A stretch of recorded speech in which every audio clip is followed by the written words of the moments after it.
جب بندہ تاریخ کی کتابوں کو اٹھاتا ہے، سیرت کی کتابوں کو پڑھتا ہے، تو ایک بندہ اس نتیجے پر پہنچ جاتا ہے کہ کائنات میں دو جماعتیں ایسی ہیں جو اللہ تعالی کا انتخاب ہے۔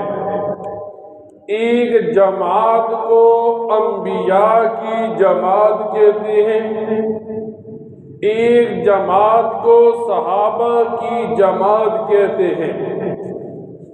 ایک مسلمان کے لیے انبیاء کی جماعت میں سے کسی ایک پر کسی قسم کا کوئی گلہ خیر منتخب ہونا صحیح نہیں۔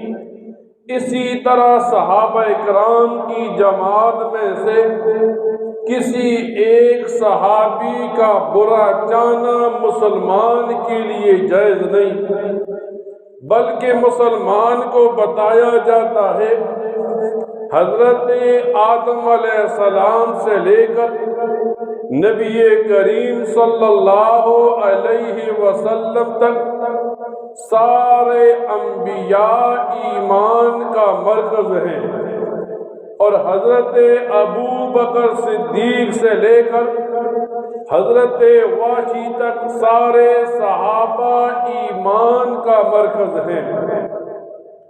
یوں آتا ہے سیرت کی کتابوں میں اللہ تعالی نے انبیاء کا سلسلہ حضرت آدم علیہ السلام سے شروع کیا، پھر جب نبی کریم صلی اللہ علیہ وسلم تشریف لائے، آپ کے دنیا میں تشریف لانے اور مبعوث ہونے کے بعد نبوت کا سلسلہ ختم ہو گیا، لیکن جیسے ہی آپ کو نبوت ملی تو صحابی بننا شروع ہو گئے، یہاں تک کہ آپ دنیا سے تشریف لے گئے۔ تو ایک مسلمان اللہ تعالی کے انتخاب انبیاء کو بھی ایمان کا مرکز مانتا ہے، صحابہ اکرام کو بھی ایمان کا مرکز مانتا ہے۔ پھر ایک مسلمان کو سمجھایا جاتا ہے حضرت آدم علیہ السلام سے لے کر نبی کریم صلی اللہ علیہ وسلم تک جتنے انبیاء تشریف لائے سارے معصوم تھے۔ معصوم کسے کہتے ہیں؟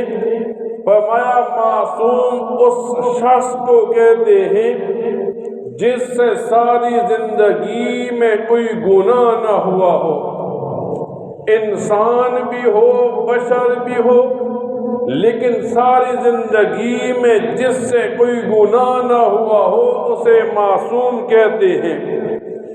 اس کے بعد جب صحابہ کی باری آئی تو مسلمان کو بتایا جاتا ہے سارے صحابہ محفوظ بھی ہیں مغفور بھی ہیں۔ محفوظ کسے کہتے ہیں؟ مغفور کسے کہتے ہیں؟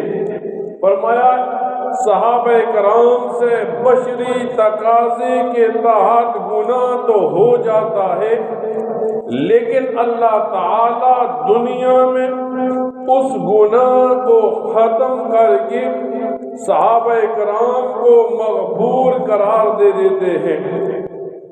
تو ایک مسلمان کا یہ عقیدہ ہو کہ جتنے بھی صحابہ ہیں سارے مغفور ہیں، سارے صحابہ جنتی ہیں،